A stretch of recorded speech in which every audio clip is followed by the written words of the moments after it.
नमस्कार विद्यार्थियों, आज हम कक्षा 10 विज्ञान विषय का अध्याय संख्या 9 प्रकाश का परावर्तन और अपवर्तन के बारे में पढ़ने जा रहे हैं। यहाँ इस पाठ के अंदर, जैसा कि मैं हर वीडियोस के अंदर जिस भी पाठ को पढ़ाता हूँ उससे पहले आपको बताता हूँ कि किस पाठ के अंदर कितने प्रश्न और कितने अंक के आएंगे। तो 9वां पाठ है प्रकाश। प्रकाश की दो घटनाएं पढ़ेंगे यहाँ पर, परावर्तन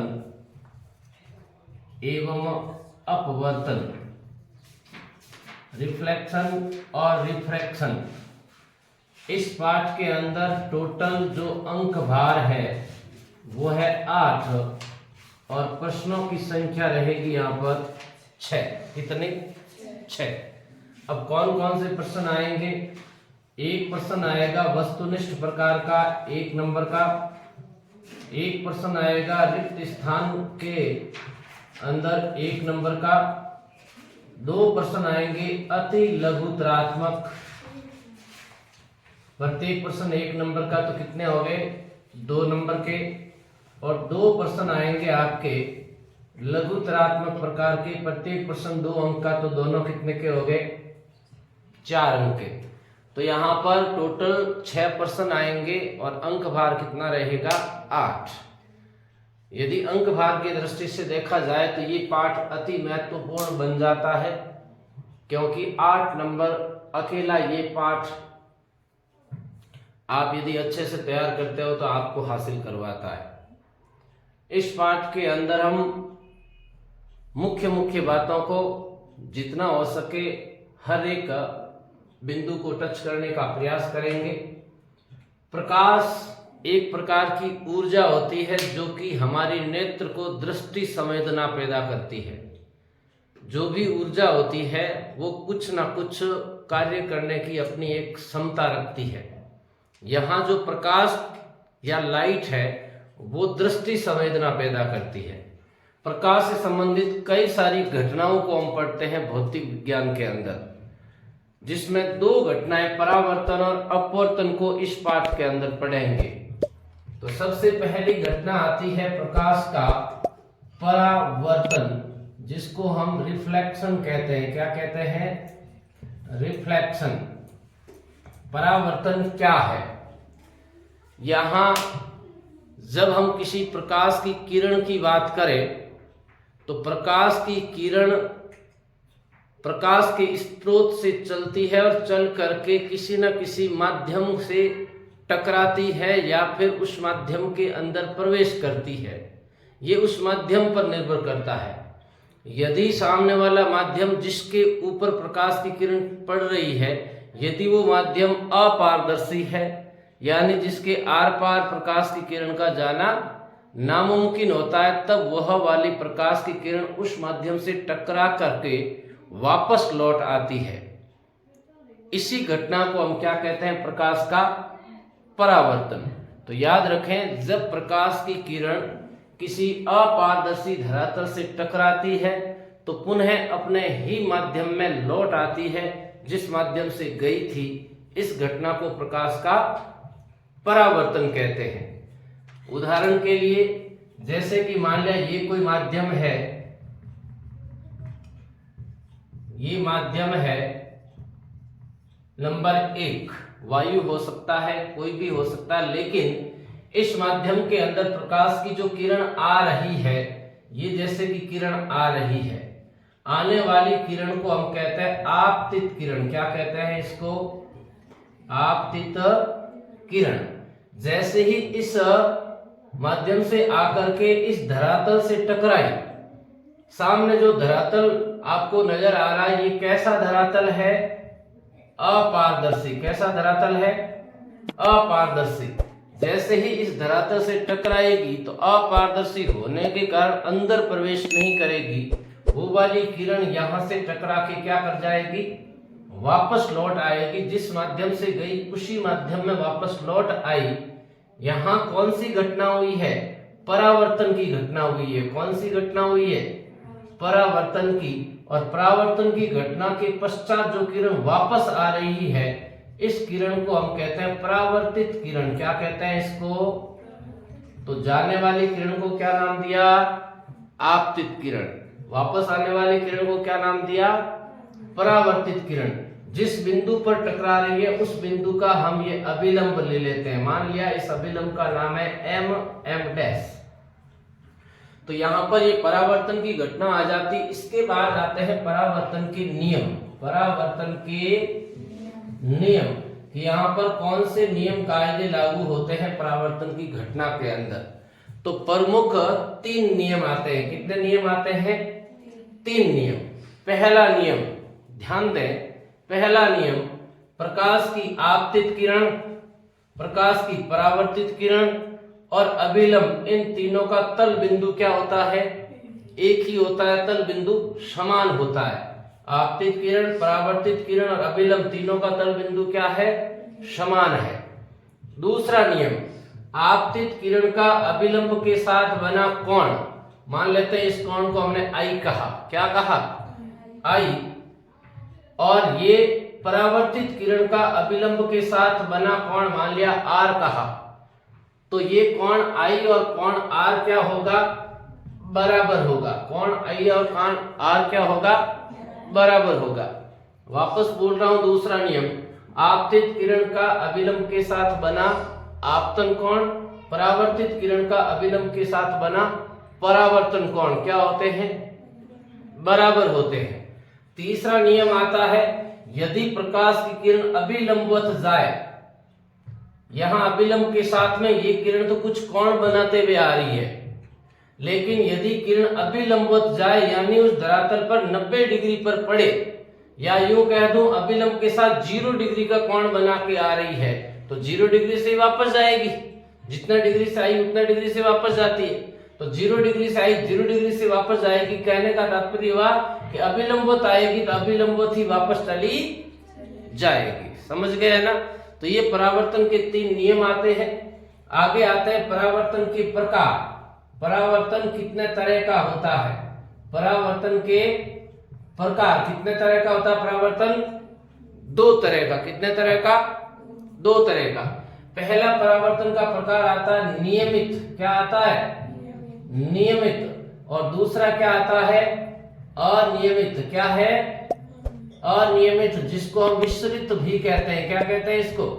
विसरित परावर्तन। ध्यान दें, नियमित परावर्तन के अंदर जो परावर्तक तल है, जो धरातल जिससे प्रकाश किरण टकरा रही है, यह परावर्तक तल समतल होता है। कैसा होता है?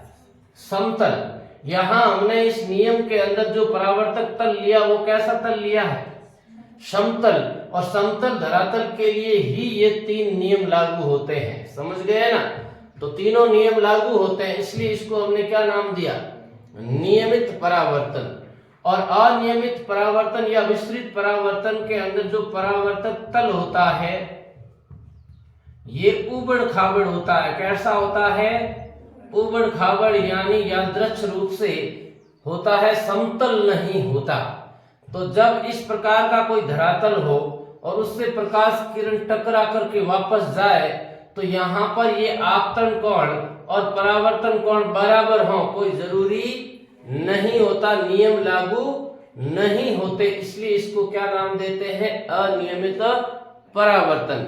और जमीन के ऊपर जब सूर्य की प्रकाश की किरणें पड़ती है तो जमीन उबड़ खाबड़ होती है, कहीं गड्ढा होता है, कहीं ऊंचाई होती है। तो जब प्रकाश किरण जमीन पर सूर्य की पड़ती है तो कौन सा परावर्तन होता है? अनियमित। कौन सा होता है?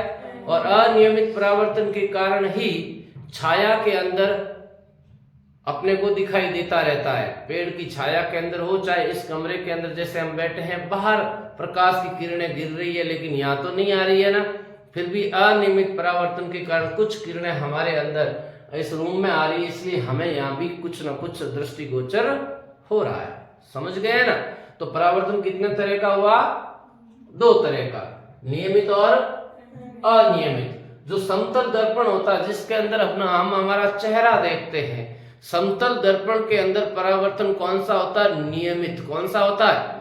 नियमित परावर्तन होता है। हालांकि आपके कोर्स में है नहीं समतल दर्पण के द्वारा परावर्तन का फिर भी बता देता हूं आपको कि ये समतल दर्पण है।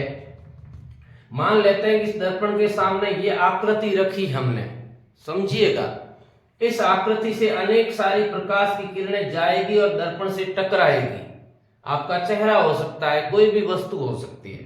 तो यहां से किरण गई, इस किरण का ये अभिलंब हुआ, जितने डिग्री से गई उतने डिग्री से क्या हुई, लौट आई।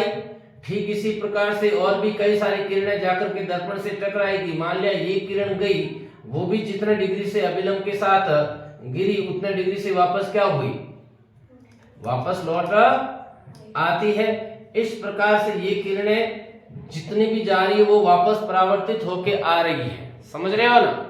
लेकिन हमें यदि यहां पर नेत्र रख करके इस वस्तु की स्थिति दर्पण के अंदर देखने को कहा जाए तो अपना वस्तु तो वास्तविक यहां है, वास्तविक वस्तु को हम क्या कहते हैं, बिंब कहते हैं। क्या कहते हैं, जो बाहर पड़ा है। लेकिन हमें आभासित होगा कि ये दर्पण के अंदर है। कहां है, दर्पण के अंदर। अंदर दिखता है ना अपना चेहरा, क्यों, क्योंकि ये किरणें यदि हम पीछे की तरफ बढ़ाएं तो आभासित रूप से इस वस्तु का प्रतिबिंब आपको यहां बनता हुआ प्रतीत होगा, वास्तविक नहीं है। कैसा प्रतिबिंब है, आभासी प्रतिबिंब। कैसा प्रतिबिंब है, तो समतल दर्पण के द्वारा, किस दर्पण के द्वारा, समतल दर्पण के द्वारा नियमित परावर्तन होता है।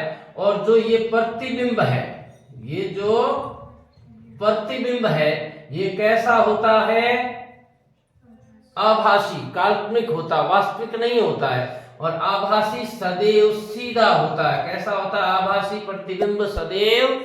याद रखना, आगे हम प्रतिबिंबों की स्थितियां पढ़ेंगे, लेंस के अंदर भी पढ़ेंगे, दर्पण के अंदर भी पढ़ेंगे, गोलीय दर्पण के अंदर।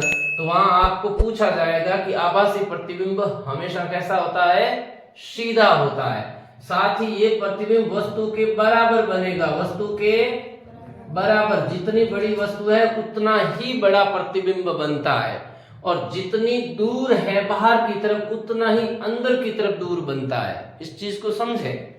यहां से मान लिया दर्पण से ये वाला प्रतिबिंब बिंब मान लेते हैं कि 2 मीटर की दूरी पर है, तो इस प्रतिबिंब की भी अंदर की तरफ कितनी दूरी होगी, 2 मीटर की। मान लेते हैं आप खड़े हो यहाँ पे, सामने दर्पण रखा है 2 मीटर की दूरी पर, तो आपका जो अंदर हुलिया दिखाई देगा, आपका जो छाया दिखाई देगी, आपका जो प्रतिबिंब अंदर दिखाई देगा, वो अंदर कितने दूर दिखाई देगा, 2 मीटर। आप दर्पण की तरफ 1 मीटर बढ़ोगे तो प्रतिबिंब भी आपकी तरफ 1 मीटर बढ़ेगा, क्योंकि 2 मीटर से आपकी अब दूरी कितनी होगी, 1 मीटर। तो अंदर प्रतिबिंब की भी दूरी कितनी होगी, 1 मीटर। प्रश्न आता है कि किसी समतल दर्पण के सामने रखे बिंब की दूरी यदि आधी कर दें तो प्रतिबिंब और बिंब के बीच की दूरी क्या हो जाएगी, दोगुनी कम हो जाएगी। क्योंकि 1 मीटर आप चले 1 मीटर वो चले, तो कितने मीटर टोटल कम होगी दूरी, 2 मीटर कम होगी। समझ गए ना। अब यहां पर एक फर्क होता है, आप जरा देखो यहां पर इस आकृति के अंदर ये गोला मैंने इधर की तरफ राइट हैंड की तरफ बनाया, लेकिन जो प्रतिबिंब बना उसका गोला किधर की तरफ बना, लेफ्ट हैंड की तरफ। इसको कहते हैं पार्श्व परावर्तन। क्या कहते हैं इसको, पार्श्व परावर्तन। आप जब सामने खड़े होते हैं, जैसे कि मेरे लेफ्ट हैंड के अंदर घड़ी पहनी है, मैं जब प्रतिबिंब देखूंगा मेरा, तो मेरा जो प्रतिबिंब दिखाई देगा उसके किस हाथ में घड़ी लगेगी अपने को, राइट हैंड के अंदर। किसके अंदर, इसको कहते हैं पार्श्व परावर्तन। लेफ्ट वाला भाग कहां चला जाता है, राइट में, राइट वाला कहां चला जाता है, लेफ्ट के अंदर। बाकी सब कुछ वैसा ही होता है, सीधा होता है, बराबर होता है। एक चीज कभी कभार प्रश्न आता है, हालांकि आपके कोर्स में है नहीं, फिर भी यदि पूछ ले तो याद रखना कि आपका पूरा शरीर समतल दर्पण में देखना है, तो समतल दर्पण की ऊंचाई क्या होनी चाहिए, जो आपकी ऊंचाई है उस ऊंचाई की आधी ऊंचाई का यदि समतल दर्पण होगा तो आपका पूरा का पूरा शरीर किसमें दिखाई दे देगा, समतल दर्पण के अंदर। समझ गए ना। तो ये एक्स्ट्रा बात आ गई यहाँ पर।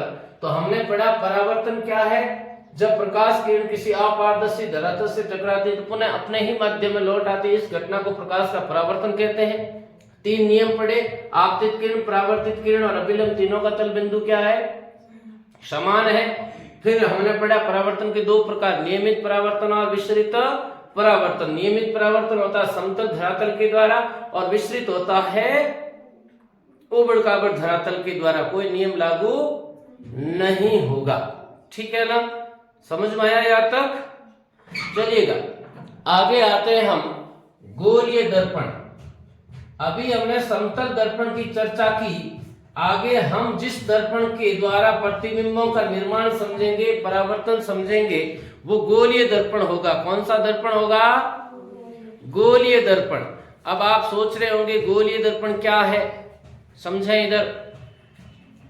जब हम किसी कांच के गोले को ले लें, क्या है कांच का गोला, इस गोले को यदि हम इस प्रकार से काट करके कटोरियां बना दें, आपको कटोरी नजर आ रही है ना, ये भी कटोरी नजर आ रही है ना, और इन कटोरी के एक तरफ हम पॉलिश कर दें, जैसे कि मान लिया ये वाली जो कटोरी आपको नजर आ रही है, इसके हमने बाहर की तरफ पॉलिश कर दिया, तो चमकीला तल कौन सा होगा? अंदर की तरफ धंसा है तल, वो चमकीला होगा।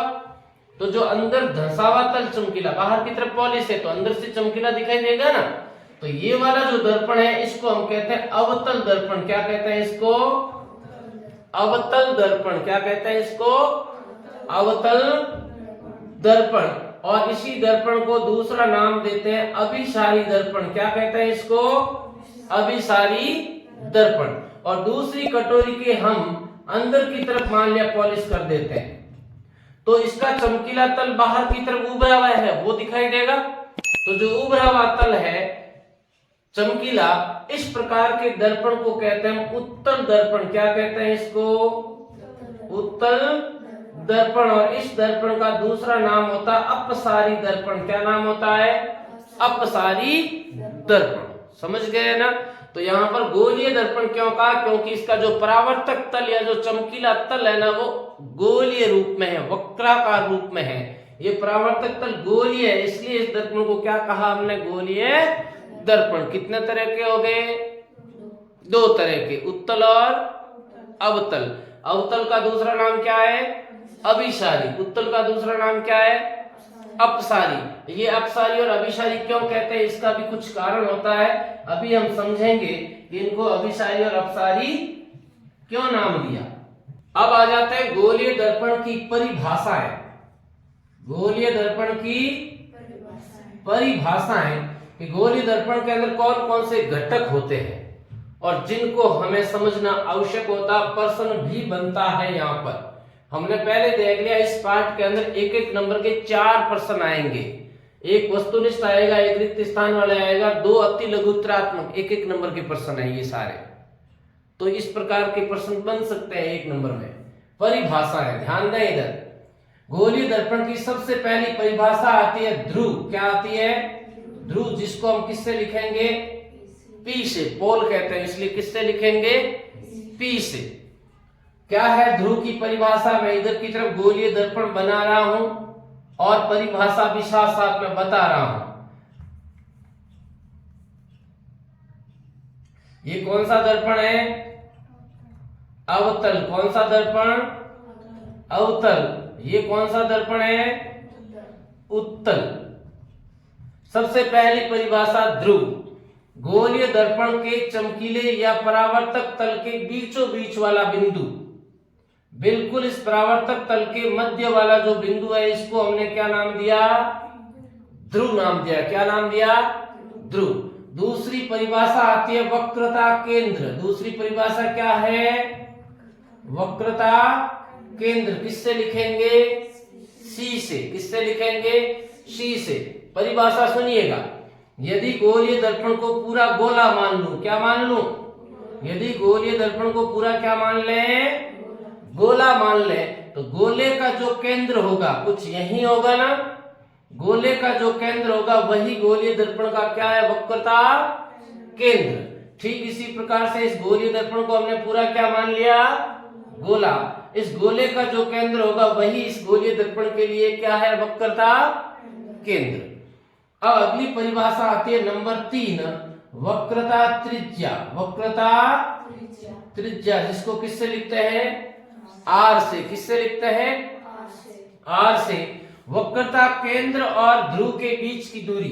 वक्रता केंद्र और ध्रुव के बीच की दूरी को हम किससे लिखेंगे? वक्रता त्रिज्या से। वक्रता त्रिज्या, समझ गए ना। अगली परिभाषा आती है नंबर 4, मुख्य अक्ष। क्या आती है? मुख्य अक्ष, जिसको हम सामान्यतः एपी से लिख सकते हैं। मुख्य अक्ष की परिभाषा क्या है? किसी दर्पण के वक्रता केंद्र C तथा ध्रुव P को मिला करके सीधी आगे बढ़ने वाली रेखाखंड क्या कहलाती है? मुख्य अक्ष। किन को मिलाते हुए? वक्रता केंद्र और ध्रुव को मिलाते हुए सीधी आगे जो बढ़ रही है रेखाखंड, उसको हमने क्या कहा? मुख्य अक्ष। ये क्या है? मुख्य अक्ष है, समझ गए ना। अगली परिभाषा आती है नंबर 5, मुख्य फोकस। मुख्य फोकस, जिसको हम लिखते हैं बड़े एफ के द्वारा। किसके द्वारा? बड़े एफ के द्वारा। समझो इधर, ये कौन सा दर्पण है? कौन सा दर्पण है? अवतल। इसका ये क्या है? ध्रुव। ये क्या है? वक्रता केंद्र। ये क्या है? इसका मुख्य अक्ष। ठीक वैसे ही उसमें भी देखिएगा, ये क्या है? इसका ध्रुव। ये क्या है? वक्रता केंद्र। ये क्या है? इसका मुख्य अक्ष। परिभाषा लेके आ रहे हैं हम किसकी? मुख्य फोकस की। समझिएगा, जब प्रकाश की किरणें मुख्य अक्ष के समांतर आए, प्रकाश की किरण मुख्य अक्ष के क्या आई? जैसे कि एक किरण आई, एक और किरण ले आए। जब प्रकाश की किरण मुख्य अक्ष के क्या आए? जब प्रकाश की किरण मुख्य अक्ष के समांतर आए, तो समांतर आने वाली किरणें जिस बिंदु पर मिलती है, यहां परावर्तक तल से टकराई किरणें और टकरा के परावर्तन हुआ, वापस लौट आई। और जब ये किरणें वापस लौट के आ रही है, जो समांतर आने वाली किरणें हैं मुख्य अक्ष के, वो एक बिंदु से होकर गुजरती है। इसी बिंदु को हम क्या कहते हैं? मुख्य फोकस। समझ गए ना। इधर की तरफ भी कुछ ऐसा ही होगा, किरण गई, टकराई और यहाँ किरण फैल जाती है। क्या कर जाती है? फैल जाती है। लेकिन जब इन किरणों को हम पीछे की तरफ बढ़ाते हैं, तब यहाँ मिलती हुई प्रतीत होती है। समझे इस चीज को।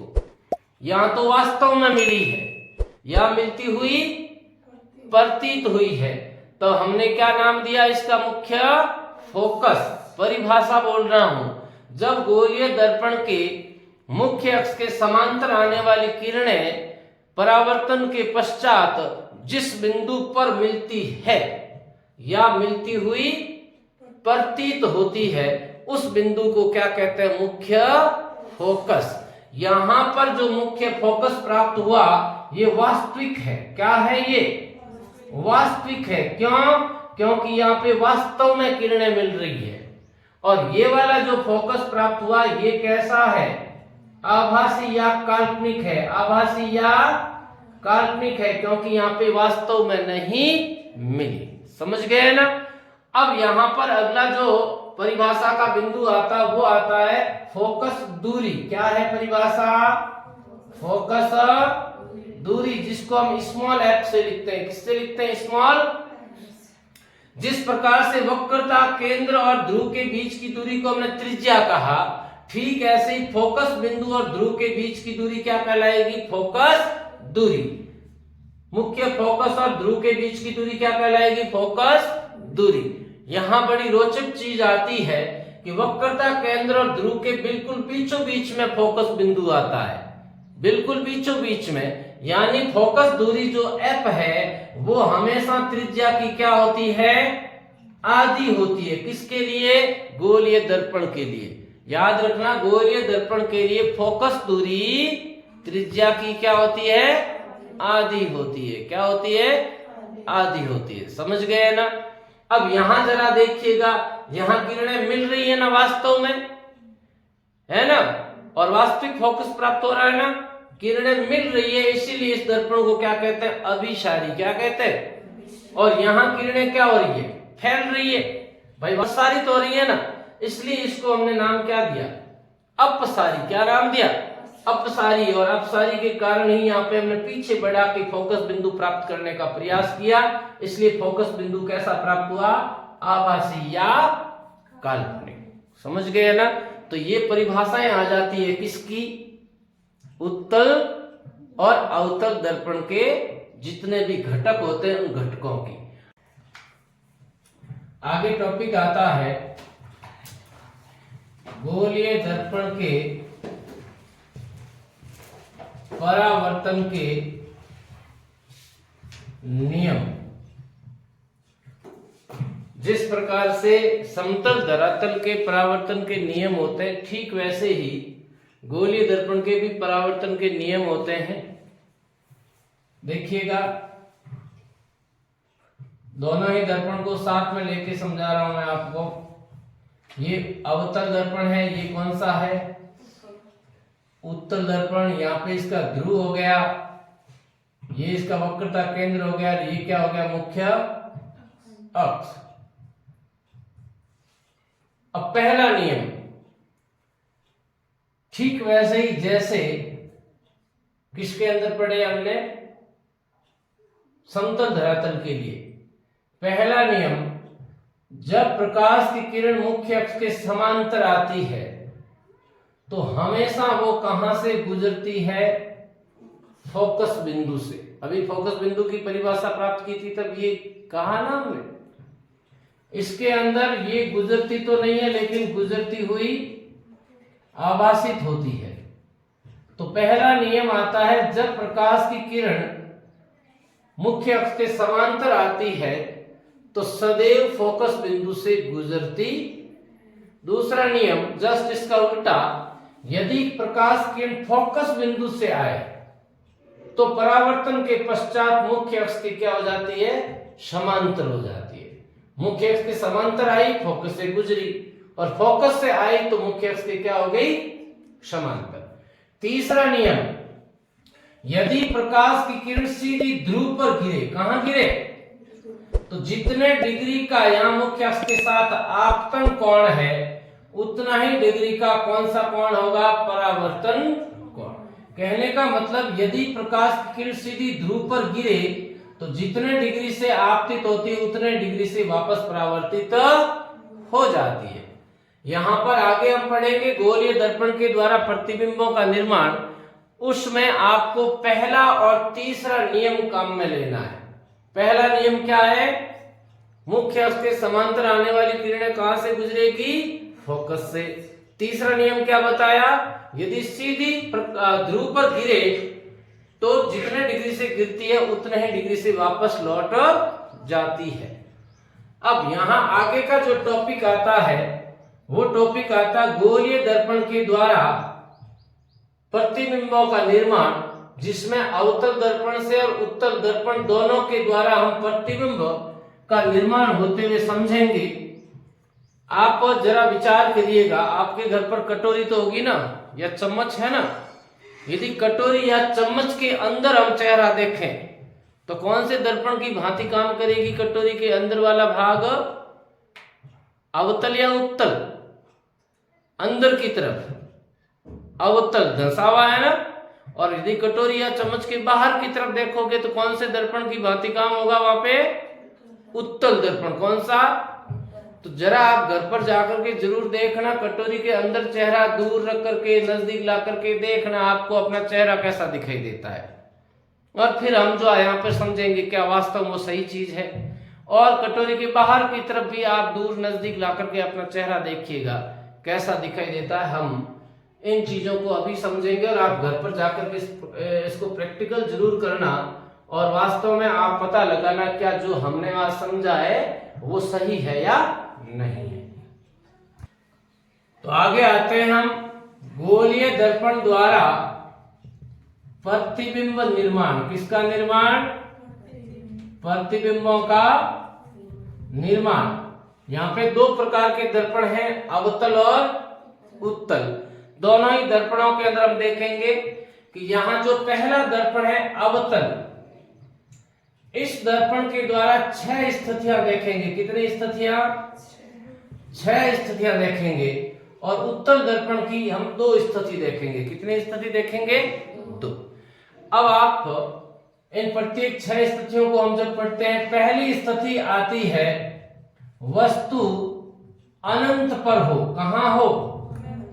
यानी वस्तु दूर है, बहुत दूर है दर्पण से, अनंत वाली पोजीशन पर है, तो उस वस्तु का प्रतिबिंब कहां बनेगा, कैसा बनेगा और कितनी साइज का बनेगा।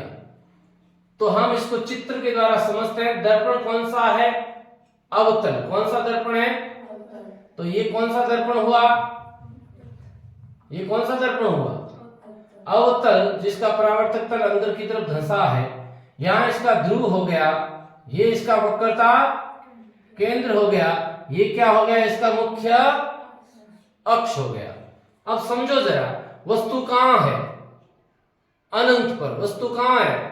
अनंत वाली वस्तु से सदैव प्रकाश की किरणें मुख्य अक्ष के समांतर आती है। याद रखें, अनंत से प्रकाश की किरणें सदैव मुख्य अक्ष के समांतर आती है। और हमने गोलीय दर्पण के परावर्तन का नियम पहला पढ़ा था कि समांतर आने वाली किरणें सदैव कहां से? फोकस बिंदु से। कहां से लौटेगी? फोकस बिंदु से लौटेगी। तो यहां जो वस्तु अनंत पर थी, इस वस्तु का जो प्रतिबिंब है वो कहां पर बना? कहां बना? फोकस पर बना। वास्तव में बन रहा है कि आभासित है? वास्तव में। तो कैसा प्रतिबिंब है? वास्तविक। और वास्तविक सदैव उल्टा होता। वास्तविक सदैव क्या होता है? उल्टा। वस्तु पता नहीं कितनी बड़ी थी, लेकिन प्रतिबिंब बिल्कुल यहां बना है और उसका आकार कैसा होगा? बिंदुनुमा। कैसा होगा? बहुत छोटा होगा, बिंदुनुमा होगा। ठीक है ना? तो पहली स्थिति यही कंप्लीट होती है। दूसरी स्थिति, वस्तु को थोड़ा नजदीक ले आते हैं। वस्तु अनंत पर थी, अनंत से वस्तु को और नजदीक ले आए, तो अब आ जाती है वस्तु अनंत व सी के मध्य। अनंत और सी के, अनंत से वस्तु आ गई सी और अनंत के बीच में। ठीक है ना? या इसको हम कहते हैं सी से परे। सी से परे। इसको हम दूसरी भाषा में क्या कह सकते हैं? सी से परे है वस्तु। इधर देखो चित्र में, कौन सा दर्पण है ये? अब आगे ये क्या है? इसका ध्रुव। ये क्या है? वक्रता केंद्र। और ये क्या है? इसका फोकस बिंदु। बिल्कुल दोनों के बीच में। वस्तु कहां है? सी से परे या अनंत और सी के मध्य। तो वस्तु यहां पर स्थित है। पहला नियम क्या पढ़ा? जब प्रकाश की किरण मुख्य अक्ष के समांतर जाती है तो कहां से लौट जाती है? फोकस से। कहां से लौट जाती है? तीसरा नियम क्या पढ़ाया मैंने आपको? सीधी ध्रुव पर गिरी तो जितने डिग्री से गिरी उतने डिग्री से क्या हुई? लौट गई। कहां मिली है किरणें? यहां मिली है ना आपस में। और ये वाली पोजीशन कहां पर है? सी और एफ के बीच में। तो प्रतिबिंब है, उसकी जो व्याख्या करेंगे हम, कहां बनेगा? सी व एफ के बीच। वास्तव में मिली है ना किरणें, तो कैसा प्रतिबिंब है ये? वास्तविक है। और उल्टा है कि नहीं? देखो आप, वस्तु ऊपर की तरफ है, प्रतिबिंब नीचे की तरफ, उल्टा है ना। और वास्तविक सदैव उल्टा होता है। और बताओ, वस्तु की साइज ये है, प्रतिबिंब की साइज ये है। वस्तु से छोटा है कि बड़ा? बोलिएगा कैसा? वस्तु से छोटा। वस्तु से छोटा। ठीक है ना? आगे तीसरी स्थिति आती है, नंबर 3। वस्तु और नजदीक आ जाएगी। अनंत से कहां है? सी से परे। अब वस्तु कहां आ जाएगी? सी पर। कहां आ जाएगी? वस्तु कहां है? सी पर है। तो देखिएगा चित्र, ये अवतल दर्पण हुआ, ये इसका मुख्य अक्ष हुआ, ये इसका ध्रुव हुआ, ये इसका वक्रता केंद्र हुआ, ये इसका फोकस बिंदु हुआ। वस्तु कहां आ गई? बोलिए कहां आ गई? सी पर। सी से पहले नियमानुसार प्रकाश की किरण गई मुख्य अक्ष के समांतर, कहां से लौट गई? फोकस से। तीसरा नियम, सीधी जाएगी ध्रुव पर, जितने डिग्री पर गई उतने डिग्री से वापस लौट गई। किरणें कहां मिली? कहां मिली? सी पर। यानी जब वस्तु सी पर होती है तब प्रतिबिंब भी कहां बनता है? सी पर बनता है। कहां बनता है? सी पर। वास्तव में मिल रही है ना? तो वास्तविक है। वस्तु ऊपर है, प्रतिबिंब नीचे है, तो कैसा है? उल्टा। और वस्तु जितनी साइज की उतनी साइज का प्रतिबिंब होगा, तो हम कह सकते हैं वस्तु के बराबर। वस्तु के बराबर। कितनी स्थितियां हुई? 3। और हमने एक चीज समझी यहां पर, जैसे जैसे वस्तु नजदीक आ रही है, ध्यान दें इस चीज को, अनंत पे थी, प्रतिबिंब एफ पर था, सी से परे हुई, वस्तु का प्रतिबिंब सी और एफ के बीच आ गया, वस्तु सी पर आई, प्रतिबिंब भी सी पर आ गया। तो जैसे जैसे वस्तु नजदीक आ रही है वैसे वैसे प्रतिबिंब दर्पण से दूर जा रहा है। दूर जा रहा है ना भाई? यहां था, फिर यहां हुआ, अब यहां हो गया। वस्तु यहां थी, यहां आई, फिर यहां आई, तो वस्तु आ रही है नजदीक, प्रतिबिंब हट रहा है दूर। ठीक है ना? दूसरी चीज क्या समझी कि जैसे जैसे वस्तु नजदीक आ रही है प्रतिबिंब की साइज बड़ी होती जा रही है। पहले क्या था? बिंदु नुमा, फिर थोड़ी सी साइज का हुआ, लेकिन वस्तु से अभी तक क्या है? छोटा। और यहां सी पर जब वस्तु आई तब सी पर वस्तु का प्रतिबिंब बराबर हो गया ना। अब आप सोचो, जब वस्तु और नजदीक आएगी तो प्रतिबिंब वस्तु से भी कहां चला जाएगा? पीछे चला जाएगा। कहां चला जाएगा? पीछे। और वस्तु से भी क्या हो जाएगा? बड़ा हो जाएगा। वस्तु से भी बड़ा हो जाएगा, क्योंकि जैसे जैसे वस्तु नजदीक आ रही है प्रतिबिंब दूर हट रहा है। वस्तु नजदीक आ रही है, प्रतिबिंब की साइज धीरे धीरे क्या हो रही है? बड़ी। ये एक ऐसी कंडीशन आ चुकी है जहां पे वस्तु की साइज बराबर हो चुकी है। जहां वस्तु स्थित है प्रतिबिंब वहीं स्थित है। समझ गए हैं ना? और आगे जो हम स्थितियां समझेंगे वो जस्ट इनकी उल्टी स्थितियां होगी। ठीक है ना? अब अगली वाली कंडीशन में जब वस्तु सी पर आ चुकी है, तो अब वस्तु कहां आएगी बताओ जरा? वस्तु कहां आएगी बताओ? सी व एफ के बीच। सी व एफ के, जरा विचार करो, यहां पर सी और एफ के बीच प्रतिबिंब कब बना? जब वस्तु कहां थी? सी और अनंत के बीच में। तो जब वस्तु यहां आ जाएगी तो प्रतिबिंब कहां चला जाएगा? अनंत और सी के मध्य। जस्ट इसकी उल्टी होगी ये स्थिति। देखिएगा कौन सा दर्पण है ये?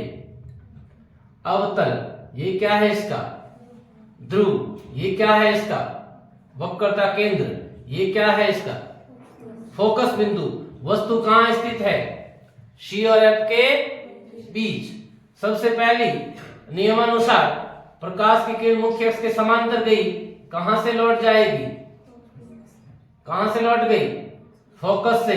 तीसरे नियमानुसार जितने डिग्री पर गिरी सीधी ध्रुव पर, उतने डिग्री से क्या हो जाएगी? लौट जाएगी। तो किरणें कहां मिली? यहां पर। ये स्थिति कहां पर है?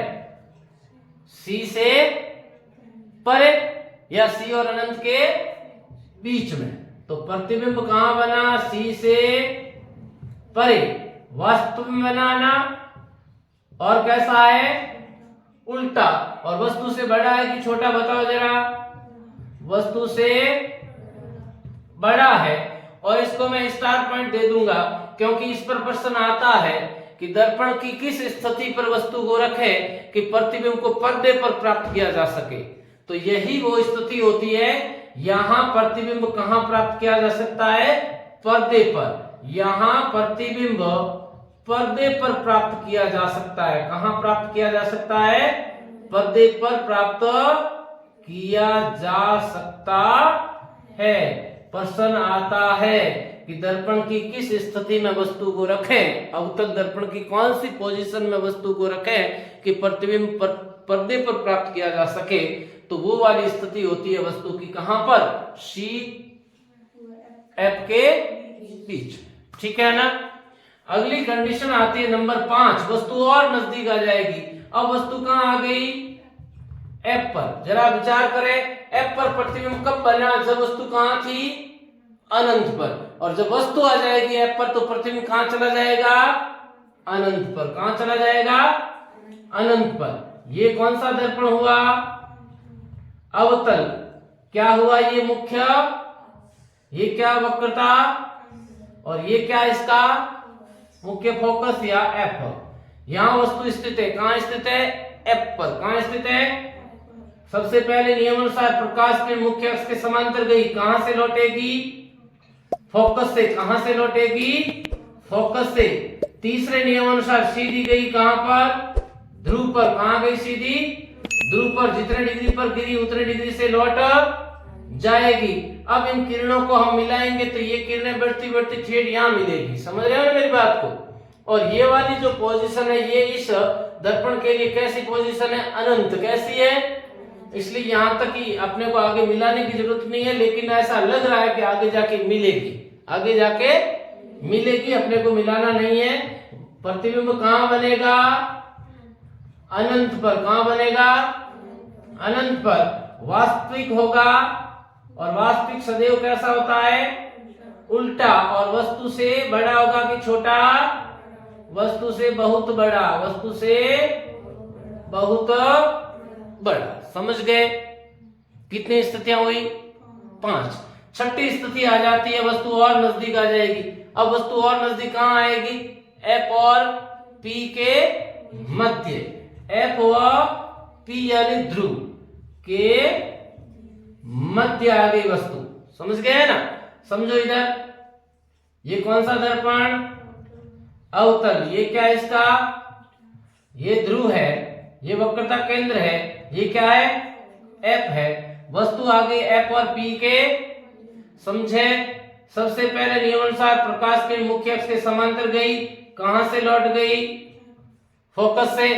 तीसरे नियमानुसार सीधी गई ध्रुव पर, जितने डिग्री से गिरी उतने डिग्री से क्या हुई, लौट गई। अब जरा आप चित्र को देखो, ये दोनों किरणें आगे फैल रही है ना, तो मिलेगी क्या, नहीं मिलेगी। और जब मिलती नहीं है तो हम इनको पीछे की तरफ बढ़ा करके हम काल्पनिक रूप से मिलाते हैं। तो जब हम पीछे की तरफ बढ़ा करके काल्पनिक रूप से मिलाएंगे तो वस्तु की किरणें कहां मिलेगी, प्रकाश किरणें कहां मिलेगी, दर्पण के पीछे मिलेगी। कहां मिलेगी, दर्पण के। और जो दर्पण के पीछे प्रतिबिंब हमेशा आभासी होता है, ये वास्तव में नहीं मिल रही है। कैसी मिल रही है, आभासित। कहां बनेगा प्रतिबिंब, दर्पण से पीछे। प्रतिबिंब कहां बन रहा है, दर्पण से पीछे। बोलिएगा, वास्तविक है आभासी, आभासी। और आभासी सदैव कैसा होता है, सीधा। और वस्तु से बड़ा है कि छोटा, बोलिएगा, वस्तु से बड़ा है कि छोटा, वस्तु से बड़ा है। वस्तु से क्या है, बड़ा है। अब आप जरा समझिएगा, 6 स्थितियां देखी। 6 स्थितियों में एक स्थिति ऐसी है जो अन्य स्थितियों से भिन्न है। ये स्थिति अन्य स्थितियों से क्या है, भिन्न है, क्योंकि इन बाकी 5 स्थितियों के अंदर प्रतिबिंब कैसे थे, वास्तविक और उल्टे। ये एकमात्र ऐसी स्थिति है जहां प्रतिबिंब कैसा है, आभासी और सीधा। 5 स्थितियों के अंदर वस्तु का प्रतिबिंब दर्पण से पहले बना, दर्पण से पहले बना। इस एकमात्र स्थिति के अंदर दर्पण से कहां बन रहा है, बाद में बन रहा है, पीछे बन रहा है। समझ गए ना। तो यहाँ पे अवतल दर्पण की 6 स्थितियां आ जाती है। प्रश्न आता है इन स्थितियों के ऊपर कि किरण चित्र बनाइए यदि अवतल दर्पण की फलां स्थिति पर वस्तु स्थित हो। F पर दे सकता है, F और C के मध्य दे सकता है, C से परे दे सकता है। समझ गए ना। तो इस प्रकार से आपको किरण चित्र बनाना है। इधर देखो, ये अवतल दर्पण की 6 स्थितियां होने के बाद में हम कौन से दर्पण की स्थितियां पढ़ते हैं, उत्तल दर्पण से प्रतिबिंब निर्माण। जिस प्रकार से अवतल दर्पण की 6 स्थितियां थी, यहां पर कितनी स्थितियां होगी, 2 स्थितियां। कितनी, 2। जरा समझे, यहां पर जो पहली स्थिति आएगी वो आएगी, वस्तु कहां होगी, अनंत पर। वस्तु कहां होगी, अनंत पर। और मैं बता चुका हूं, अनंत से सदैव प्रकाश किरणें मुख्य अक्ष से क्या आती है, समांतर। यहां दर्पण उत्तल है, ये उत्तल दर्पण हुआ, ये इसका मुख्य अक्ष हुआ, ये इसका वक्रता केंद्र हुआ, ये इसका फोकस हुआ। ठीक है ना। अनंत से वस्तु की प्रकाश किरणें कैसी आती है, मुख्य अक्ष के समांतर आती है। और यहां चूंकि उत्तल दर्पण है जो कि किरणों को प्रसारित करता है, फैलाता है, तो ये किरण फैल गई, ये देखिएगा किरण फैल गई। लेकिन जब इन किरणों को हम पीछे की तरफ बढ़ाते हैं तब किरणें कहां पे मिलती हुई प्रतीत होगी, कहां पर, F पर। दर्पण के पीछे बन रहा है ना, और दर्पण के जो पीछे बनता है वो हमेशा आभासी होता है। कैसा होता है? तो प्रतिबिंब कहां बनेगा? दर्पण के पीछे। दर्पण के पीछे। आभासी है कि वास्तविक? कैसा है? आभासी। और आभासी सदैव कैसा होता है? सीधा। और आकार क्या है इस प्रतिबिंब का? बिंदु नुमा। कैसा है? बहुत छोटा सा बन रहा है। समझ गए ना? अगली कंडीशन आती है अनंत के अलावा, अनंत के अतिरिक्त कहीं पर हो, यानी आप अनंत के अलावा कहीं पर भी वस्तु को रख दो, सारी स्थितियों प्रतिबिंब एक जैसा ही बनेगा। सारी स्थितियों के अंदर देखो, आप रैंडम रूप से कहीं भी वस्तु को रख सकते हो। जैसे कि मैंने वस्तु को यहां रख दिया, समझ गए ना? ये इसका ध्रुव हो गया, ये इसका पकड़ता केंद्र हो गया, ये इसका फोकस हो गया। पहले नियम अनुसार बता चुका हूं मैं, प्रकाश किरण मुख्य अक्ष के समांतर गई, कहां से लौटती हुई प्रतीत होगी? F से। तीसरे नियम अनुसार सीधी गई, ध्रुव पर जितने डिग्री पर गिरी उतने डिग्री से लौट जाएगी। यही कहा ना? और जब इस किरण को पीछे की तरफ बढ़ाएंगे तो किरणें यहां मिलती हुई प्रतीत होगी। वास्तव में तो नहीं मिल रही, लेकिन आभासित मिल रही है। तो प्रतिबिंब कहां बना? प्रतिबिंब कहां बना? दर्पण के पीछे। दर्पण के और पीछे भी कहां बन रहा है? P व F के बीच बन रहा है। समझ रहे हो ना? वास्तविक है कि आभासी? आभासी या काल्पनिक है। और आभासी सदैव कैसा होता है? सीधा। और वस्तु से छोटा है कि बड़ा? वस्तु से छोटा है। ठीक है ना? तो ये उत्तल दर्पण की दो स्थितियां होती है, और ये एक ऐसी स्थिति होती है, इसी कारण इस दर्पण का उपयोग होता है। प्रश्न आ जाए उत्तल दर्पण के उपयोग, तो मोटर गाड़ियां या फिर जो भी व्हीकल होता है ना, उनके पार्श्व दर्पण के रूप में गाड़ियां होती है ना, उसके साइड में एक मिरर लगा होता है, जिससे सड़क के पीछे वाला दृश्य दिखता है ना, वो पिछड़ा वाला दृश्य छोटा होकर के दिखता है, क्योंकि इसके द्वारा प्रतिबिंब कैसा बनता है? छोटा। गाड़ी आ रही होती है ना पीछे, ऐसा नहीं है कि उसके टायर ऊपर नजर आएंगे, कभी नहीं नजर आता, सीधे नजर आते हैं ना, क्योंकि यहाँ पे प्रतिबिंब कैसा नजर आ रहा है? सीधा। और दर्पण के अंदर दिख रहा है, अंदर दिख रहा है ना, दर्पण के अंदर दिखेगा।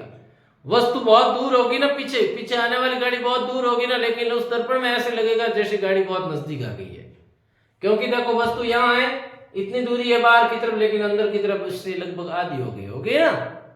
तो बहुत दूर होती है वो भी नजदीक आकर के दिख जाती है, और बड़ी वस्तु कैसी दिखती है? छोटी। तो उत्तल दर्पण को गाड़ियों के पार्श्व दर्पण के रूप में यूज में लेते हैं, ताकि सड़क का पूरा दृश्य उस एक दर्पण में सिमट करके दिखने लग जाए। ठीक है ना? और अवतल दर्पण के यूज पूछ ले। अवतल दर्पण के भी यूज होते हैं। ठीक है ना? टॉर्च की जो कटोरी होती है ना, गाड़ियों की हेडलाइट के अंदर जो कटोरी होती है ना, वो एज ए अवतल दर्पण होता है। साथ ही जो ENT यानी कान नाक गला रोग विशेषज्ञ जो डॉक्टर होते हैं ना, वो भी इस दर्पण को यूज में लेते हैं, और भी कई सारे यूजेज होते हैं इन दर्पणों के। आगे हम पढ़ेंगे इसी पार्ट के अंदर, जब इन दर्पणों की बात हो जाती है तो इन गोलीय दर्पणों से संबंधित सूत्रों की बात आती है। बहुत इंपॉर्टेंट सूत्र आएंगे यहाँ पर, इनके ऊपर अंकित प्रश्न बनते हैं, गणितीय प्रश्न बनते हैं। तो आता है दर्पण सूत्र। क्या आता है? दर्पण सूत्र। इधर देखिएगा, 1/V प्लस 1/U बराबर 1/F। ये क्या है? दर्पण का सूत्र है। अब आप सोच रहे होंगे यहां V क्या है? V है दर्पण के ध्रुव यानी P से प्रतिबिंब की दूरी। किसकी दूरी? P से प्रतिबिंब की दूरी। देखो इधर जैसे कि ये चित्र है, इस चित्र के अंदर ये इसका P है और ये प्रतिबिंब है, ये है ना। तो यहां से लेकर के यहां की दूरी क्या होगी? ये V होगी। क्या होगी? ये V। इसी प्रकार से U क्या है? P से बिंब या वस्तु की दूरी। बिंब या वस्तु की दूरी। समझो इधर, जैसे कि ये चित्र है या फिर ये चित्र है, यहां वस्तु स्थित है, P यहां है, तो P से लेकर के यहां तक की ये जो टोटल दूरी होगी ये क्या होगी? U होगी। समझ गए ना? और F आप सभी को पता है, दर्पण की क्या है? फोकस दूरी। क्या है? फोकस दूरी। समझ गए ना। आगे आता है दर्पण की आवर्धन, यानी वस्तु की अपेक्षा प्रतिबिंब कितना गुना छोटा या बड़ा करके दिखाती है। तो आवर्धन जिसको हम क्या लिखते हैं, m से, आवर्धन m बराबर h डैश बटे h बराबर माइनस v बटे u, ये सूत्र होता है आवर्धन का। अब आप सोच लेंगे h डैश क्या है, तो h डैश है प्रतिबिंब की ऊंचाई। h डैश क्या है, प्रतिबिंब की हाइट। जैसे कि यहाँ पर ये प्रतिबिंब बना है तो इसकी हाइट क्या कहलाएगी, h डैश, और वस्तु की हाइट क्या कहलाएगी, h, क्या कहलाएगी, h। तो h है बिंब या वस्तु की ऊंचाई, बिंब या वस्तु की ऊंचाई। ठीक है भाई।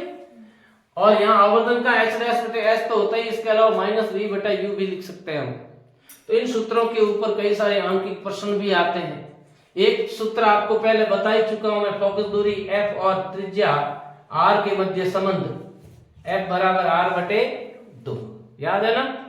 अब यहाँ पर ये जो दूरियां हैं, v है, u है, f है, या जो ऊंचाइयां हैं, इनको मापने के लिए एक विशेष पद्धति होती है जिसको हम कहते हैं नई कार्तीय चिन्ह परिपाटी। नई कार्तीय चिन्ह परिपाटी क्या है ये, इधर देखो। नई कार्तीय चिन्ह परिपाटी कहती है, ये मान लेते हैं प्रकाश के चलने की दिशा है, ये प्रकाश की किरण की दिशा है। किरण आ रही है लेफ्ट साइड से किस तरफ, राइट साइड की तरफ। यदि प्रकाश की किरण की दिशा में दूरी मापें तो दूरी कैसी होती है, धनात्मक। कैसी होती है, और यदि विपरीत दिशा में दूरी मापें तो दूरी कैसी होगी, ऋणात्मक। कैसी होगी, और यदि ऊपर की तरफ दूरी सीधी ऊपर की तरफ मापें तो दूरी की ऊंचाई कैसी होगी, धनात्मक, और नीचे की तरफ मापें तो ऊंचाई कैसी होगी, ऋणात्मक। ध्यान रखना। और दूरियों का मापन हमेशा ध्रुव P से करते हैं, मैंने लिखा यहाँ पे, दूरियों का मापन हमेशा कहां से करते हैं, P से।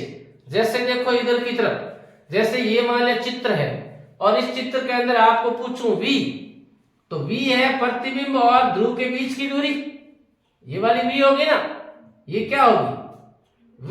लेकिन V को मापने के लिए, चाहे U को मापने के लिए, चाहे F को मापने के लिए, हमें रवानगी कहां से करनी होगी, ध्रुव से। कहां से करनी होगी, तो मैं यहां ध्रुव से V को मापने के लिए मैं उधर की तरफ जाऊंगा, और प्रकाश भी उधर की तरफ ही जा रहा है ना भाई, प्रकाश को हमने इधर से ही भेजा है ना, तो प्रकाश की दिशा में जा रहे हैं, इसलिए ये वाली V किस में होगी, प्लस में होगी।